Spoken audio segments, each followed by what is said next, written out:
Hey guys, so I'm going to do a quick overview video of the Grom VLite in my 6th generation ES350 with the Generation 7 navigation system.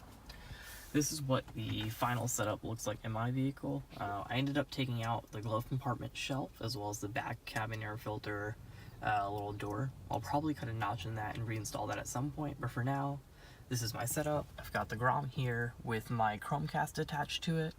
As well as the cable that goes up here for my iPhone. So it's over there. Nope. Comes out through the side. So to get into the Grom interface, you just need to open up the aux section of this. So be aware that this does disable the aux port. It's located in the center console, but the USB port still works. So this is what the Grom interface looks like. You've got options to use local music, which is in the USB flash drive, so you might plug into the Grom. Your Bluetooth stream, your AV in options, which I'll get to in a second. You can even use CarPlay, and then you've got a button to go back to your factory navigation, which is just the this interface. So once you're back here, in order to get back into the Grom, you do need to select another input and then select aux again. There you go. And then settings, you can connect to the Wi-Fi network as well. And there's also a browser installed. I just went ahead and connected to my Wi-Fi, so let's go ahead and take a look real quick. Just gonna refresh this page. So you can access YouTube, for instance, so let's just go ahead and play a random video here. Let's go with this Cadillac video. And it's pretty awesome. It works while driving. Obviously, this isn't for the driver to watch. If you have kids in the car, I need to keep them entertained, or a passenger.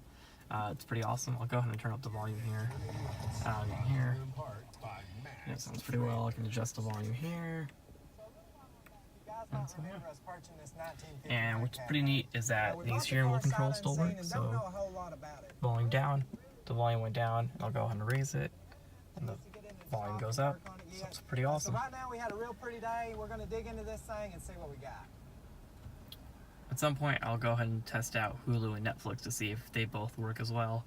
I suspect they probably will, but again, not intended for the driver to use, just a passenger. But it's definitely pretty neat to have a web browser on this thing. Let's go ahead and take a look at the AV inputs.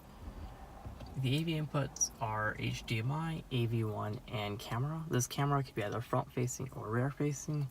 Here you can see my Chromecast has popped up. I don't have an Android phone, unfortunately, but if I did, I would be able to mirror the screen of the Android phone directly onto the display here using the Chromecast, which is pretty neat, but I use an iPhone, so can't really show you guys that right now.